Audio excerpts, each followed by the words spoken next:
Podcast Tênis Brasil com José Newton Dalcin.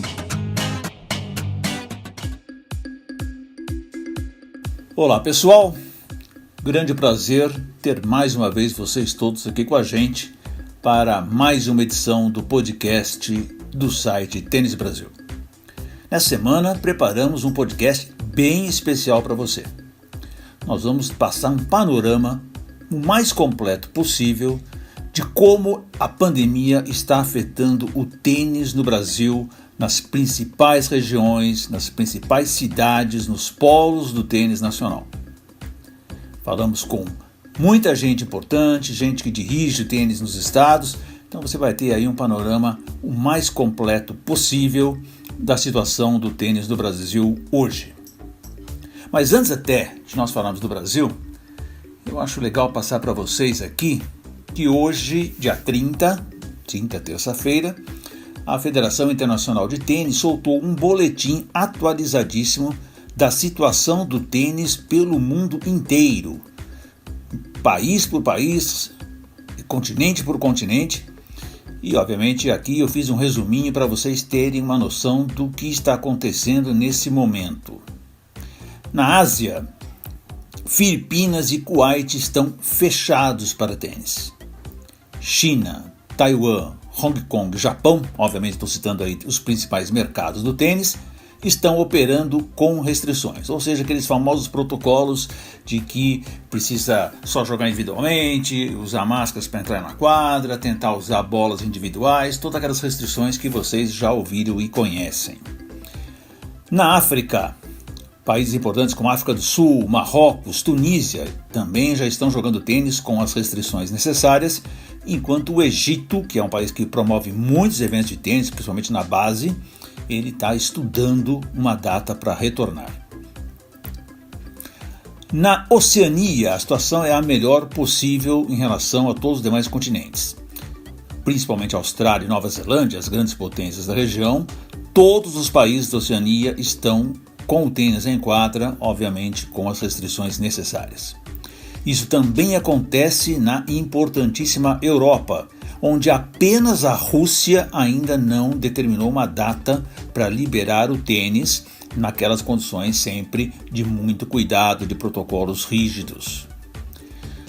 Aqui na nossa região, América do Norte, Canadá e Estados Unidos estão com restrições, ou seja, joga-se tênis, mas tendo que tomar todos os cuidados possível. Na América Central, olha, México, Cuba e República Dominicana estão fechados. Não é permitido jogar tênis nesses três países da América Central. Já na América do Sul, Chile, país importantíssimo, Chile, Peru, Bolívia e Venezuela estão fechados para a prática de tênis. Os demais países, da qual obviamente se inclui o Brasil, estão operando com restrições. Ok? Esse panorama, então, internacional, nos remete necessariamente para falar do tênis brasileiro. Antes de nós entrarmos nesse estudo que eu falei para vocês, de região por região, eu bati um papo com Rafael Westrup, o presidente da Confederação Brasileira de Tênis, que vai nos dar aí um panorama geral da situação do tênis nas regiões, principalmente na questão financeira, mas também falar sobre a confederação, a expectativa de retorno de calendário. Então, começando com Rafael Westrup, em primeiro lugar, muito obrigado, presidente da Confederação Brasileira de Tênis, pela sua presença aqui no podcast. Sempre importante termos essa palavra oficial da CBT.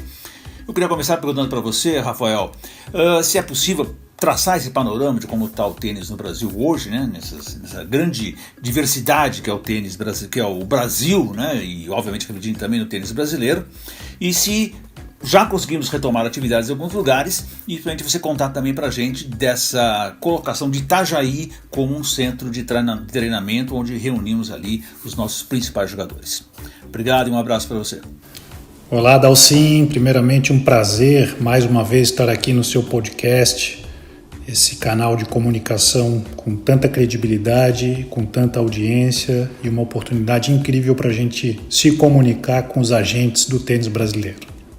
Sobre a sua pergunta, que é muito interessante, nós nos deparamos, ao longo dos últimos 90, 100 dias com vários cenários heterogêneos, com decisões a nível de governo federal diferentes das decisões dos governos estaduais e assim sucessivamente às esferas municipais. Nós temos mais de 5 mil municípios no Brasil, então isso impactou logicamente em algumas regiões a retomada do tênis, do beach tênis, do tênis em cadeira de rodas ter sido flexibilizada, em outras regiões não.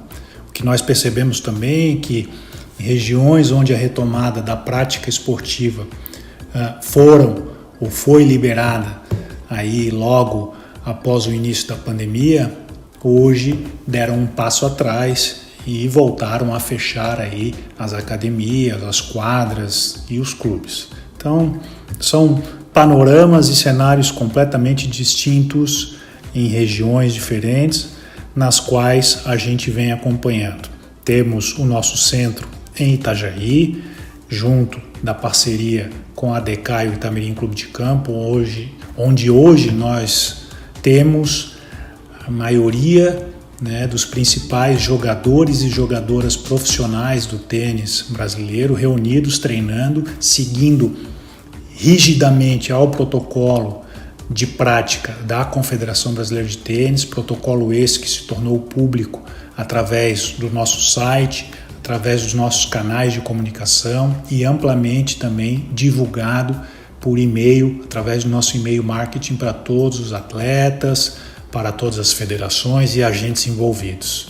Então, nomes como Thiago Monteiro, João Menezes, a Bia Maia, Carol Meligeni, Felipe Meligeni, Orlandinho Luz, Sorge, Igor Marcondes, a Ingrid Martins, entre tantos outros, estão reunidos treinando 2 tenistas por quadra, e com o treinador, juntamente com os jogadores, utilizando os EPIs, os equipamentos de proteção individual, álcool em gel e mais algumas normas importantes para que a prática seja a mais segura possível.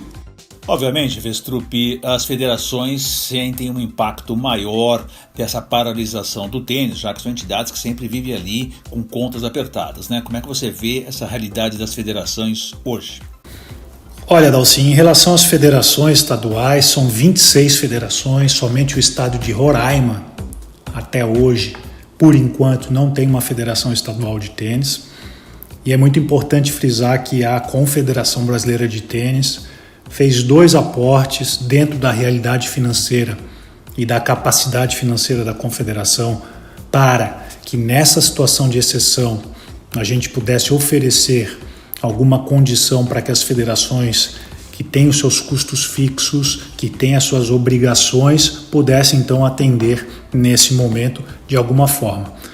Esse auxílio, de novo, ressalto, é de forma extraordinária em função da pandemia, mas eu tenho a certeza que contribuiu para que desse um pouquinho mais de tranquilidade para as 26 federações operarem então as suas rotinas diárias. É muito importante entender e frisar que cada federação tem a sua peculiaridade. O Brasil ele apresenta essa realidade para nós, um cenário completamente distinto de estado para estado, mas eu tenho a certeza que mesmo com essas dificuldades financeiras, com esses desafios atuais, o trabalho que vem sendo feito junto às federações e pelos presidentes de federações vai fazer com que a gente consiga juntos superar mais esse desafio e essa condição que se apresenta para todos nós. A CBT já trabalha com alguma projeção de retomada de calendário? E como é que está aquela ideia de fazer os eventos profissionais no segundo semestre? Nós temos sim uma perspectiva de retorno. Vou falar primeiro do universo infanto-juvenil, onde tivemos reuniões importantes com os representantes do Comitê Brasileiro de Clubes, que é o CBC, principal parceiro da CBT nos últimos anos na realização do circuito brasileiro Interclubes, que é o nosso calendário principal da plataforma infanto-juvenil, e a nossa perspectiva então é que a partir de setembro a gente retome o calendário com as cidades, com os locais e as datas específicas ainda a serem anunciadas de acordo com as possibilidades de cada região. Então, portanto, não há como nós definirmos um local específico agora da competição infanto-juvenil sem haver uma decisão sólida de uma cidade, um clube ou um local que possa então receber os nossos torneios. Mas a perspectiva é que passados 60 dias do início do segundo semestre a gente tenha alguma possibilidade sim de retorno. No tênis profissional, a gente tem uma conversa muito avançada com os principais tenistas masculinos e femininos do tênis profissional brasileiro.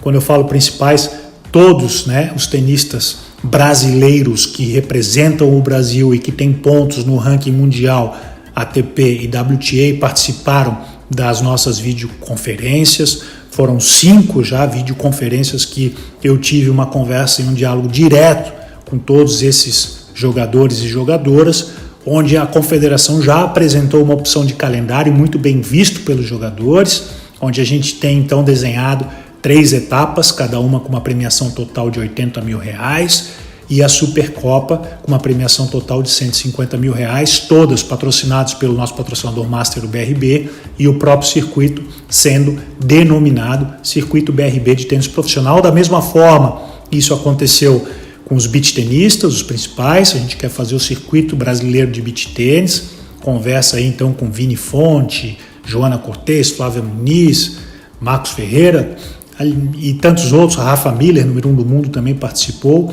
todos muito ansiosos e esperançosos que a gente retorne, e o tênis em cadeira de rodas não foi diferente. Nas videoconferências a gente já definiu 4 etapas para o tênis em cadeira de rodas, com premiação total de R$30 mil por etapa, e no beach tênis, premiação total de R$20 mil por etapa, todos patrocinados e se chamando Circuito BRB, de tênis profissional, de tênis em cadeira de rodas profissional e de beach tênis profissional.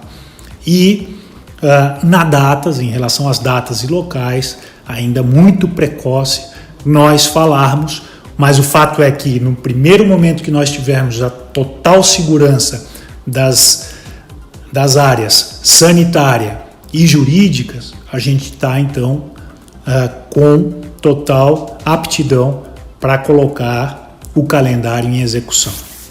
No final da semana passada, a Vestrupia Federação Internacional anunciou os adiamentos das etapas finais da Copa Davis e da Fed Cup para 2021, ou seja, nós não teremos essa etapa final em 2020 e todo o calendário acaba se deslocando para 2021.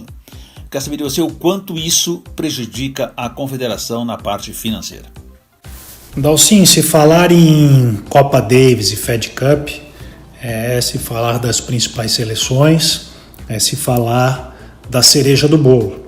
Nós tivemos aí nos últimos 2 anos um sucesso relativo com a Fed Cup, onde nós atingimos o grupo mundial por 2 anos seguidos. Isso não acontecia há praticamente 2 décadas, tá? É um feito para nós, fruto de muito trabalho. Nós implementamos aí uma linha valorizando o gênero feminino, onde a Beta Burzagli assumiu o comando dessa equipe, que é composta por jogadoras muito aplicadas, jogadoras que honram a camisa, assim como a Copa Davis, com a entrada do Jaime também, houve essa evolução no espírito de equipe, onde a renovação dos jogadores também tem sido um fato notório e importante para nos dar luz aí no futuro próximo da Copa Davis e também da Fed Cup. E isso também, dentro da nossa projeção orçamentária, é público, né? A transparência da confederação em todas as suas informações é um mote da nossa gestão, que vem sendo implementada desde o princípio, e a projeção orçamentária não é diferente. Você entra no site e vê lá que há sim uma perspectiva de receitas oriundas também da Fed Cup e da Copa Davis. Com o cancelamento, nós tínhamos em abril um confronto de Fed Cup contra a Polônia e havia uma projeção de receitas em dólares, assim como a Copa Davis, onde nós jogamos em fevereiro contra a Austrália lá na Austrália e jogaríamos em setembro contra o Líbano, que esse ano a gente já não pode mais contar com esses valores. O impacto é muito forte negativamente nas contas da confederação, mas é importante frisar que, mesmo perdendo essas receitas, perdendo também as receitas de todas as inscrições dos torneios que estavam programados no calendário das 3 modalidades, do infanto juvenil, do profissional, do tênis em cadeira de rodas, do beach tênis, dos sêniors, a gente de fato está tendo perdas financeiras importantes, não somente da Copa Davis e da Fed Cup, mas com todo o trabalho e a reengenharia financeira que fizemos ao longo dos últimos anos, a reforma administrativa que foi concluída em março do ano passado, ou seja, de março de 2019, nos deu um conforto que foi uma reserva financeira e que hoje, inclusive, mesmo diante de tanta dificuldade, podemos, inclusive, dar um auxílio extraordinário às federações, como já comentado anteriormente. Esse auxílio soma-se a quantia de R$260 mil distribuído para as federações.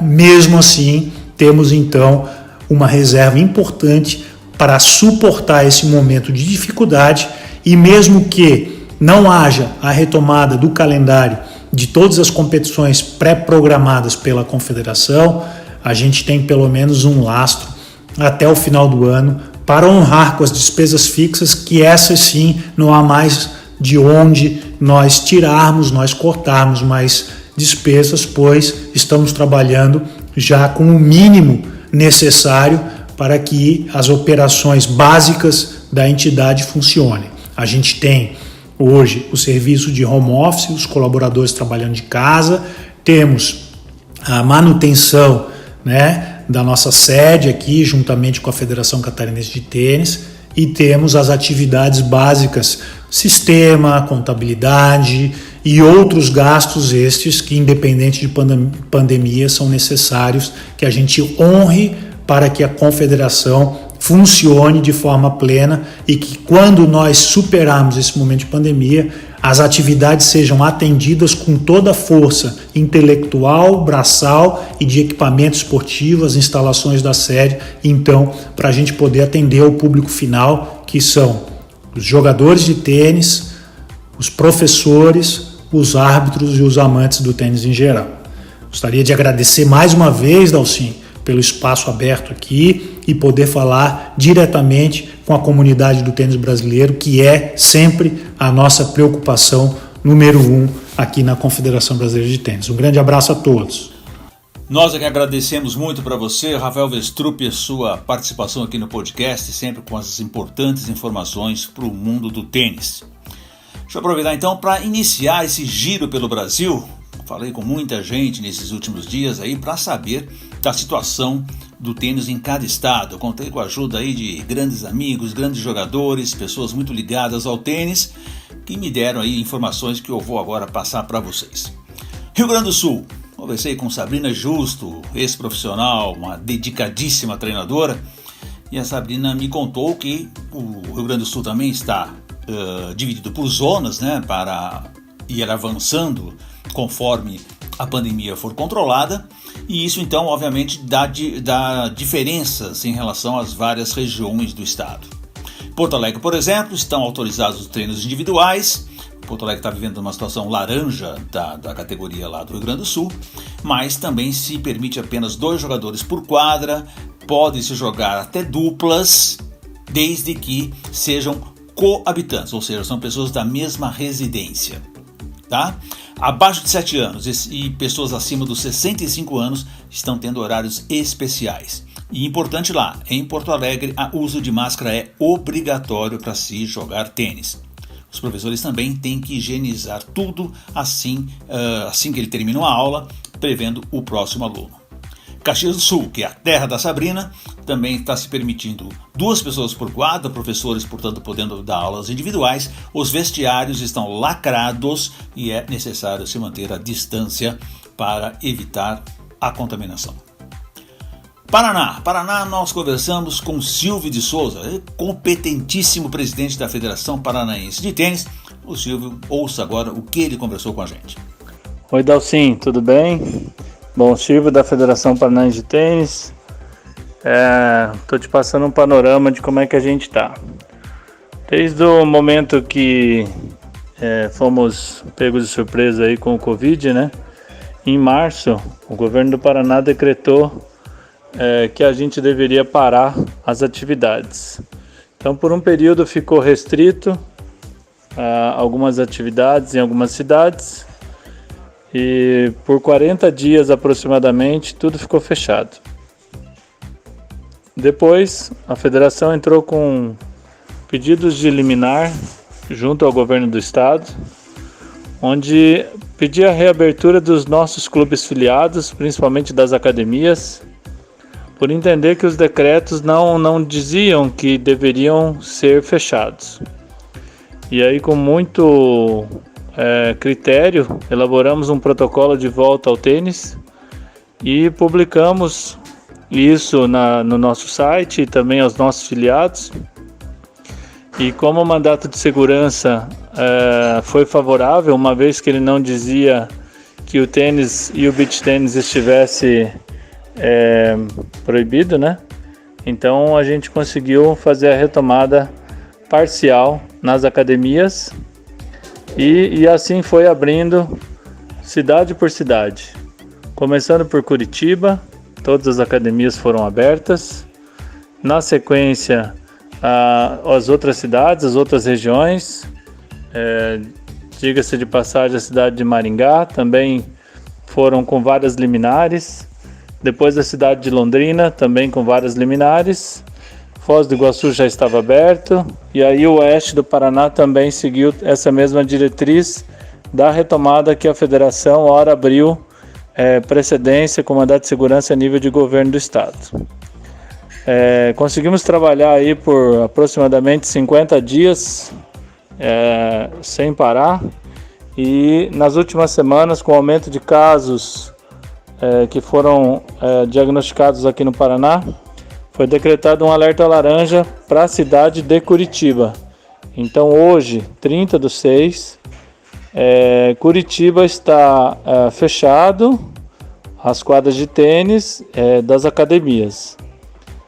Vale ressaltar que essa abertura das quadras de tênis das academias ali em Curitiba e todo o estado do Paraná foram primordiais para que os clubes sociais também, como medida preventiva, fosse liberando junto às prefeituras essa abertura das quadras de tênis. Então os clubes começaram a abrir a partir dos esportes individuais, como tênis, como golfe, como outras atividades ali, foram abrindo suas portas dentro dos clubes recreativos.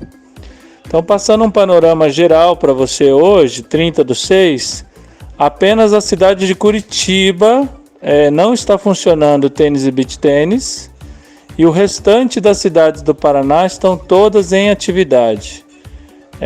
Até que mande um novo decreto, a gente está em funcionamento total nas academias e os clubes das cidades menores, principalmente, estão funcionando.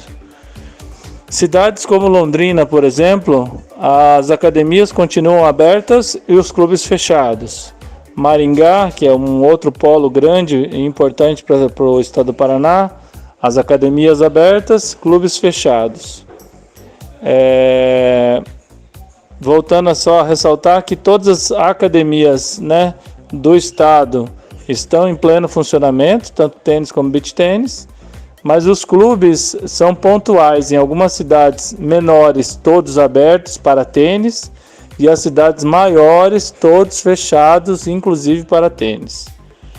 Bom, espero ter ajudado, qualquer dúvida pode me chamar. Obrigado, Silvio. Grande abraço para vocês e para todos os tenistas do Paraná. Rio de Janeiro conversou com a gente Domingos Venâncio, é um mestre no tênis, um ativo participante da capacitação de professores da Confederação Brasileira de Tênis.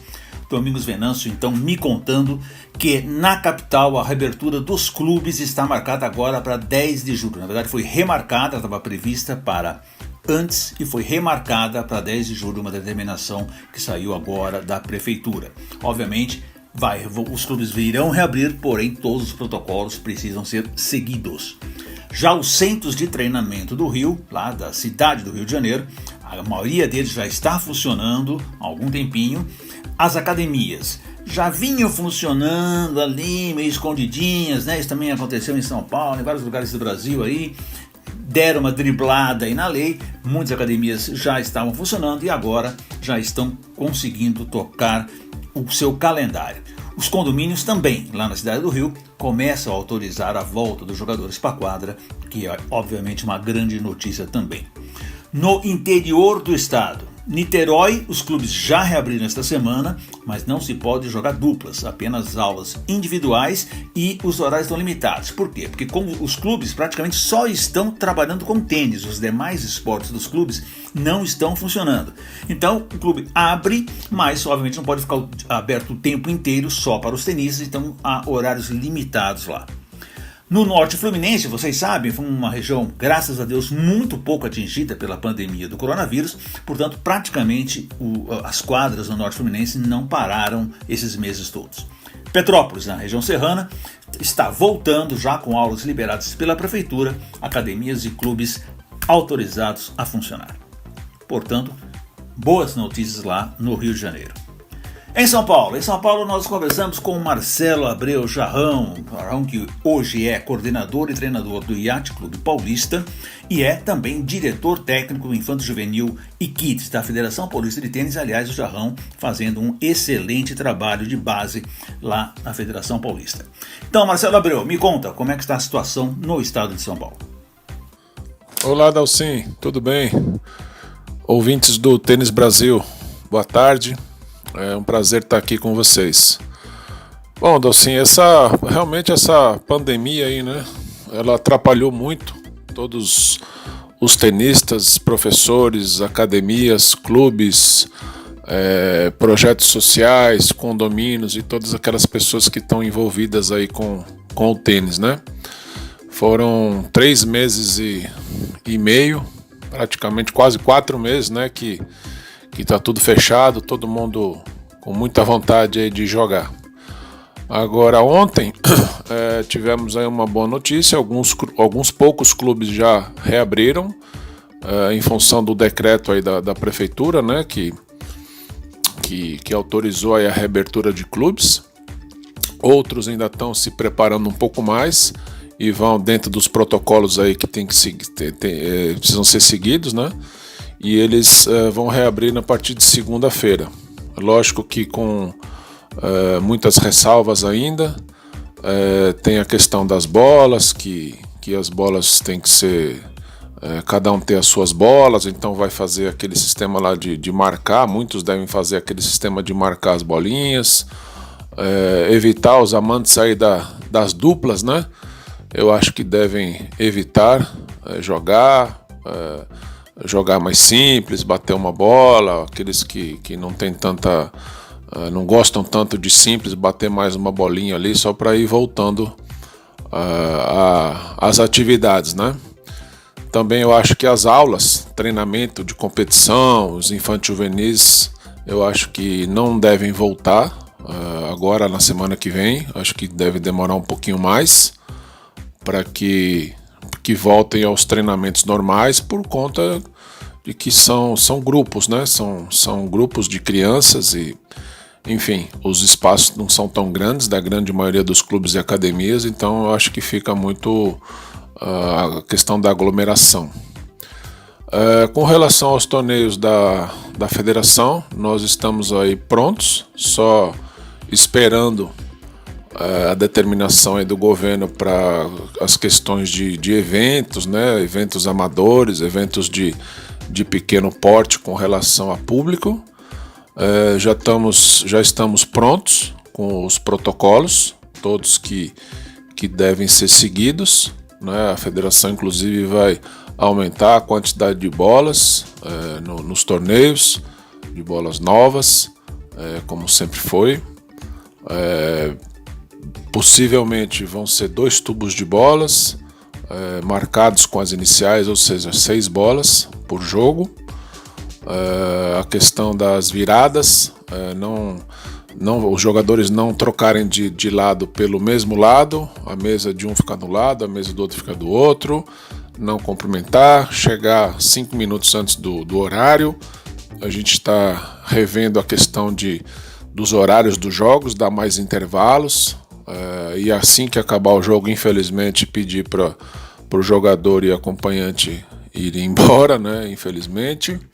Mas isso deve acontecer em agosto. Não sei exatamente se vai ser na primeira, segunda, terceira semana, mas a não ser que tenha alguma outra mudança, os torneios devem voltar em agosto. A gente ainda, além dessa determinação aí do governo, a gente fica ainda aguardando a questão dos clubes, né? Porque tem clubes que talvez não permita muita gente além dos sócios, né?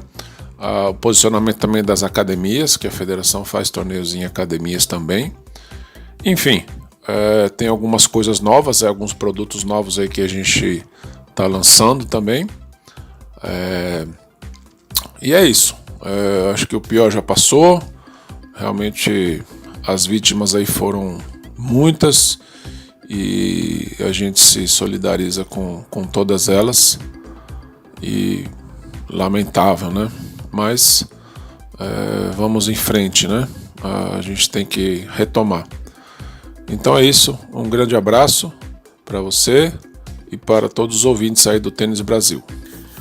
Vamos então dar um giro pelo Nordeste, começando pela Bahia. Na Bahia nós conversamos com Duda Catarino, hoje presidente da Federação Baiana de Tênis. Duda, que foi um grande jogador de tênis, fez uma incursão aos Estados Unidos, voltou para cá e agora está dirigindo a Federação Baiana. Certamente isso vai ser muito importante para o desenvolvimento do tênis por lá. O Duda me conta então que todos os clubes e academias de Salvador estão fechados desde o dia 17 de março. Agora apenas alguns condomínios finalmente liberaram o uso das quadras com grandes restrições, principalmente em relação às aulas, porque geralmente os condomínios não autorizam a entrada de pessoas de fora, né? E infelizmente ainda não há uma previsão de reabertura das quadras de tênis. A Prefeitura de Salvador hoje mesmo soltou um comunicado prorrogando em mais 7 dias o período aí de confinamento. Segundo o Duda, o Sindiclube e a Federação Baiana de Tênis já fizeram protocolo, pleitearam isso junto às autoridades, explicaram que uma quadra de tênis tem 650 metros quadrados, portanto o risco é muito pequeno para os praticantes, mas nem a Prefeitura nem o Governo do Estado se sensibilizaram com isso. Portanto, continua parado. A Federação Baiana de Tênis calcula que seja possível no início de agosto a retomada da prática de tênis. Agora, competições não há a menor perspectiva, talvez aí até para o resto de 2020. No interior da Bahia, Jequié, Alagoinha, Feira de Santana, que são grandes centros, também permanecem fechados. Quem sabe aí, dia 7 de julho, tenhamos novidades lá para a Bahia. Pernambuco, conversei com Fred Muniz, presidente da Federação Pernambucana de Tênis, experientíssimo Fred Muniz, e ele me contou que já foi feita uma solicitação ao governo do estado para liberar principalmente as aulas e os treinamentos individuais, usando os protocolos que a Confederação Brasileira de Tênis definiu, né, com todas aquelas restrições, com todos aqueles cuidados, mas até agora aconteceu isso. Talvez dia 1º de julho, quarta-feira, tenhamos novidades lá em Pernambuco. Ceará, que foi um estado infelizmente muito afetado pela pandemia do coronavírus, conversamos com Paulo Maria, que é o presidente da Federação Cearense de Tênis, e ele nos conta então obviamente um quadro um pouco complicado ainda lá no Ceará. A capital, Fortaleza, saiu do lockdown, né, do fechamento total. Aparentemente a pandemia está controlada em Fortaleza, mas o governo do estado estabeleceu 4 etapas para a liberação total e o esporte está justamente na última dessas 4 etapas, né? Quando isso acontecer, se espera então a liberação dos clubes, talvez lá para o final de julho, isso obviamente em Fortaleza. Já o beach tênis está liberado, porque o beach tênis é praticado ao ar livre, então pode ter aulas individual ou jogo de simples, né? Beach tênis que se joga pouco simples, a dupla do beach tênis não está autorizada. O tênis está obviamente parado, os clubes estão fechados, não existe quadra pública em Fortaleza, então por enquanto está paralisado. Acredita o Paulo Maria que no domingo, quando o governo do estado vai anunciar uma nova etapa de flexibilização, seja possível autorizar que as academias com quadras cobertas com pé direito mínimo de 6 metros sejam autorizados para pelo menos funcionar para jogos de simples. Também consultamos o pessoal de Aracaju e de Teresina, e nesses dois lugares, Aracaju em Sergipe e Teresina no Piauí, também está tudo fechado, com expectativa de alguma alteração a partir de 15 de julho. Brasília, vamos lá, falamos com o Santos Dumont, meu grande amigo Santos Dumont Guimarães, grande treinador. O Santos Dumont me contou então que alguns clubes reabriram em Brasília, nesta semana já, obviamente tomando todos os cuidados, com protocolos a seguir. Outros clubes ainda permanecem fechados porque estão justamente definindo esses protocolos, e por enquanto lá é necessário transitar no clube de máscara, mas ainda não se está definido se vai ser obrigatório jogar de máscara ou não. Estão decidindo isso por lá.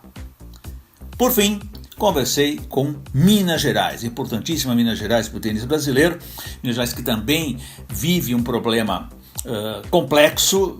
Minas estava tranquila, estava aberta, estava vivendo uma vida quase normal, quando de repente a pandemia avançou e prejudicou muito a situação quase em todas as regiões e cidades de Minas Gerais.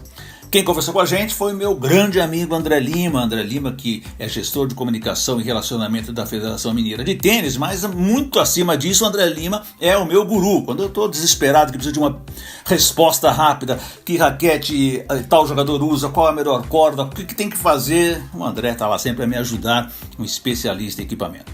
André Lima, conta pra gente como é que está a situação do tênis aí em Minas Gerais. Bem, Minas Gerais segue aí na esteira das restrições de outras praças do Brasil também. O cenário não é fácil no Brasil inteiro, né? Existem restrições impostas, inclusive a nós do tênis, né? Para a prática do nosso esporte. Os espaços estão fechados, os clubes eles não podem funcionar. Os clubes estão revendo seus contratos, estão revendo a forma como vão se relacionar com sócios.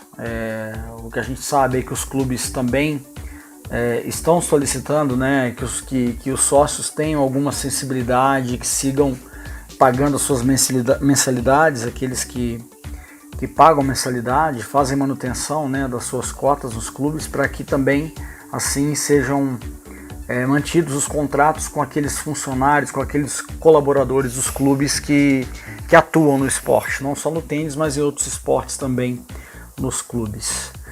Minas Gerais tem alguns cenários do interior muito críticos, falando de saúde pública mesmo, onde algumas cidades já não tem mais UTIs para atender as pessoas que eventualmente precisem, né, de respiração mecânica. Isso vai fazer com que naturalmente as redes suplementares das adjacências acabem também sendo infladas, né? Belo Horizonte, como capital, não seria diferente para começar a receber todo mundo que precisa, né, de lugares do interior que eventualmente escolham a capital como refúgio hospitalar, se eu puder falar assim, né? Naturalmente a nossa cidade de Belo Horizonte seria a escolhida como maior desses refúgios aí. O cenário de Belo Horizonte, falando de saúde, ele entrou numa fase mais crítica, onde a gente atingiu a mais de 80% de ocupação das UTIs. Também, o que é muito sério, porque quando a gente chega nesse nível, pensar em qualquer coisa que não seja saúde pública como prioridade é uma coisa que se torna praticamente insana.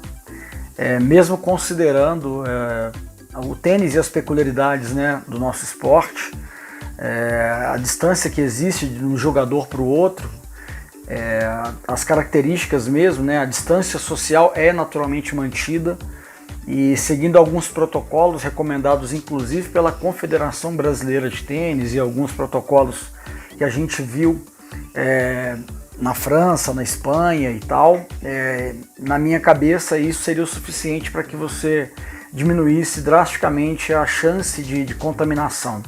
Mas as autoridades não enxergam dessa forma e a recomendação expressa dessas autoridades é que a distância seja mantida e que o esporte não seja praticado, inclusive nas ruas. Em Belo Horizonte estão controlando para que em 100% dos espaços haja o uso da máscara e os espaços voltados para esporte estão fechados. Há uma determinação de fechamento desses espaços, academias de tênis, academias de outros esportes, ginástica, né? Nada disso está permitido hoje em Belo Horizonte, como também não está em Minas Gerais inteira. E no interior, acredito que essa situação seja ainda pior em função do que eu já falei aqui, né, sobre essa ocupação das UTIs nesses espaços, né, mais interioranos. Bom, para piorar um pouquinho, na última semana, no último final de semana, na sexta-feira da semana passada, Belo Horizonte teve uma determinação de um passo atrás na liberação que havia sido feita. Algumas contenções haviam sido determinadas e nessa escala de contenções, Belo Horizonte acabou tendo que regredir um passo e tendo que voltar a fechar alguns espaços que haviam sido permitidos num primeiro momento. E junto com isso, a possibilidade de jogar tênis de uma forma que não fosse considerada, vamos falar, em pratos limpos, né, clandestinamente, isso não vai acontecer, né?